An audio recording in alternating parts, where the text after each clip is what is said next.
Gentleman reserves his time. I reserve. Gentlewoman from Washington, for what purpose do you rise? Thank you, Mr. Speaker. I yield to the gentlewoman from West Virginia, Ms. Capito, for such time as she may consume. Gentlewoman from West Virginia is recognized for such time as she may consume. Thank you, Mr. Speaker, and thank you for yielding me the time. I rise today with my fellow West Virginians and those of us in this Congress in support of today's resolution to extend our condolences to the families of the 29 miners who were killed in last week's mine disaster in Montcalm, West Virginia. I would like to thank my colleague, Congressman Ray Hall, for his steadfast support, his compassion, and his empathy for those in his district who have suffered an unimaginable loss. His strength and compassion was very evident to all of us who watched the activities as they unfolded in Raleigh County. I'd also like to thank our governor, Governor Manchin.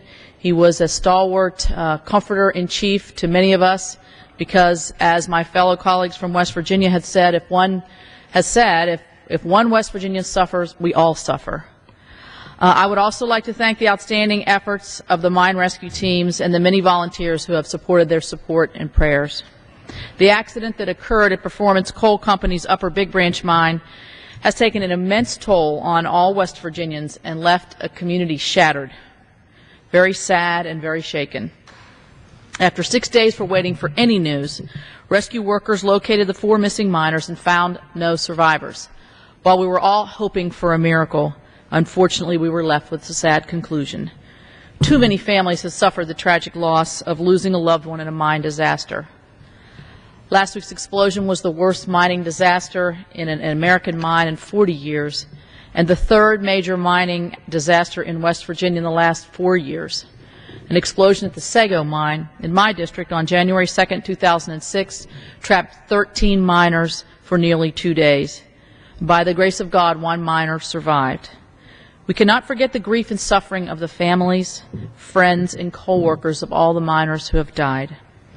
These are deaths that can and must be prevented. The rescue workers were valiant, working around the clock to find their fallen brothers and to help the families in their horrible time of grief. Following Sago, Congress rightly passed stricter mine safety regulations to enhance inspector programs, improve emergency response, and put in place protection to prevent future mine disasters. To ensure that all mines receive regular inspection, Congress has increased MSHA's funding because MSHA had been unable to meet these mandated responsibilities. However, new rules and regulations are useless if they're not enforced.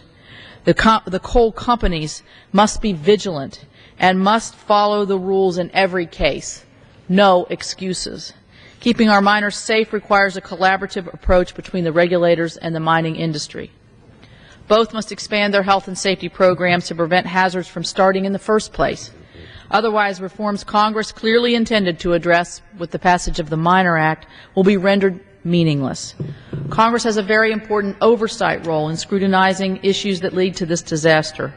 There must be, and I'm sure there will be, a very thorough investigation into this tragedy to determine what further action must be taken to prevent this from ever happening again. I vow to take whatever measures are necessary to ensure the safety and health of our coal miners. I join today with my colleagues and really the entire nation to extend our condolences to those families of the lost miners and to the communities surrounding.